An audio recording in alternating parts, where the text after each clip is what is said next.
हमारे साथ हैं भाजपा नवनियुक्त जिलाध्यक्ष रामकिशोर नानोकावरे जी। हम इनसे बातचीत करेंगे कि अब भाजपा संगठन को ये किस तरह मजबूती प्रदान करेंगे और क्या कुछ कार्य योजना है उनके पास। रामकिशोर जी, आपको तो सबसे पहले थर्ड आई न्यूज की टीम की ओर से बहुत सारी शुभकामनाएं। बहुत बहुत धन्यवाद। जैसा आप सब लोग जानते हैं कि भारतीय जनता पार्टी की एक परंपरा, हमारा संगठनात्मक रूप से एक विधान है और उसी विधान के तहत निर्वाचन की प्रक्रिया प्रारंभ हुई। आपके ध्यान में होगा, बालाघाट जिले में जब प्राथमिक सदस्यता अभियान हमने प्रारंभ किया, पूरे जिले को एक टारगेट मिला था कि इतने सदस्य नीचे तक के जाके हमारे भारतीय जनता पार्टी के जो कार्यकर्ता है उन तक पहुंचना है। और बालाघाट जिले के लिए, हम सब लोगों के लिए गौरव की बात है कि हम लगभग 2.25 लाख प्राथमिक सदस्य बालाघाट जिले में बनाने में सफल हुए। एक समय ऐसा था जहां पर हमारे बालाघाट जिले की स्थितियां, जो प्राथमिक सदस्यता की स्थितियां कमज़ोर थी, हमने 10 गुना बालाघाट जिले के सदस्यता अभियान को प्रारंभ किया। उसके सेकेंड पार्ट में जब प्राथमिक सदस्यता हमारा समाप्त हुआ तो प्रथम चरण का चुनाव हमारा सक्रिय सदस्यता का प्रथम चरण का हमारा सक्रिय सदस्यता अभियान प्रारंभ हुआ। जो सक्रिय सदस्य बनेंगे वो मंडल के अध्यक्ष का चुनाव और निर्वाचन प्रक्रिया में भाग लेंगे। और उसके बाद में फिर हमारा बूथ चुनाव का प्रक्रिया प्रारंभ हुआ।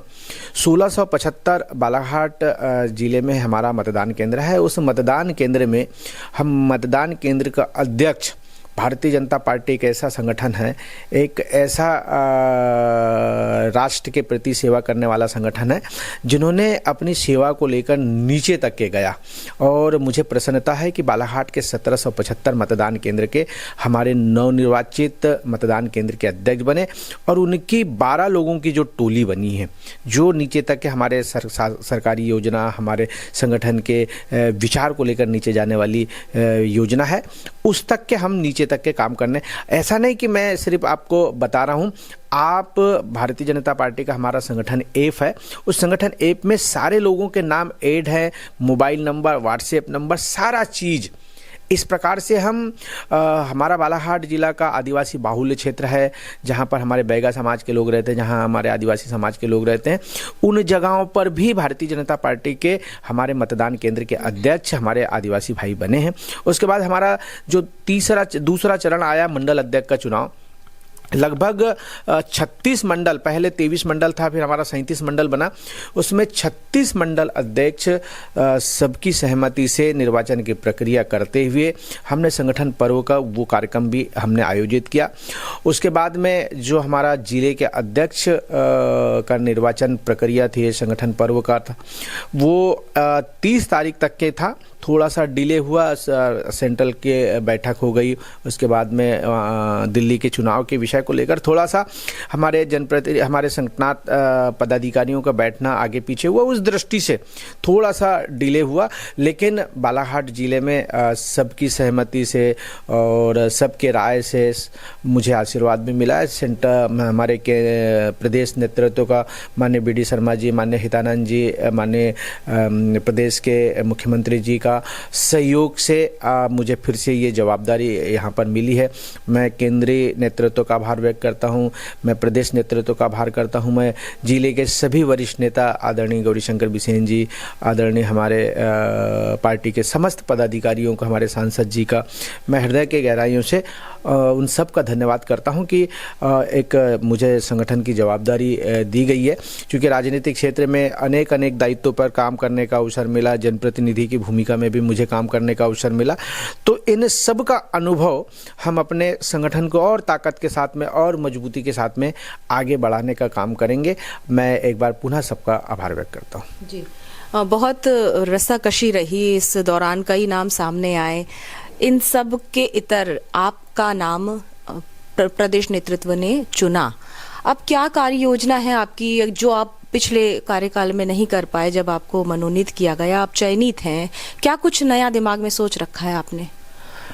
जैसा आपने कहा कि सिलेक्टेड और इलेक्टेड, मैं जब नामांकित हुआ था तो मैं चूँकि निर्वाचन की प्रक्रिया से नहीं आया था, बट हमारे यहाँ विधान है, एक बार जो दायित्व मिलता है उसको ईमानदारी के साथ में करना। मुझे इन 1 सालों में निर्वाचन की प्रक्रिया का ही पूरा काम करने का अवसर मिला, चाहे वो प्राथमिक सदस्य हो, चाहे सक्रिय सदस्य हो, चाहे निर्वाचन। अब जो मुझे 3 साल का अवसर मिला है उसमें मेरी पहली प्राथमिकता होगी कि मैं उन सुदूर गांव तक के अपने विचारधारा को, अपने संगठन को पहुंचा पाऊं, अपनी देश की सरकार, हमारे मोदी जी की योजना को, प्रदेश की योजना को हम उन हितग्राहियों तक के जिनके लिए वो पात्रता रखते हैं। तो एक तरफ सरकार के सारे अमले काम करेंगे, दूसरे तरफ संगठन का भी अमला काम करेगा। संगठन और सरकार के दोनों के तालमेल के साथ बालाघाट में संगठन और जिला प्रशासन ये दोनों मिलके सरकार की उन योजना को उन व्यक्ति तक पहुंचाने का काम करेंगे जहां तक नहीं पहुंच पाता था, या किन्हीं कारणों से रुक जाता था, या किन्हीं कारणों के कारण वहां तक नहीं पहुंच पाता था। वहां पर भारतीय जनता पार्टी का प्रत्येक कार्यकर्ता सिपाही बन के काम करेगा। ऐसी व्यवस्था मैं नीचे तक के लेके जाऊंगा जी। जो पद रिक्त है, अब तो चूंकि निर्वाचन की प्रक्रिया हो गई है, उनका कार्यकाल भी खत्म होगा। भारतीय जनता पार्टी का प्रत्येक कार्यकर्ता बहुत अच्छा कार्यकर्ता है, बहुत ईमानदारी और निष्ठा के साथ में अपने संगठन के लिए काम करता है।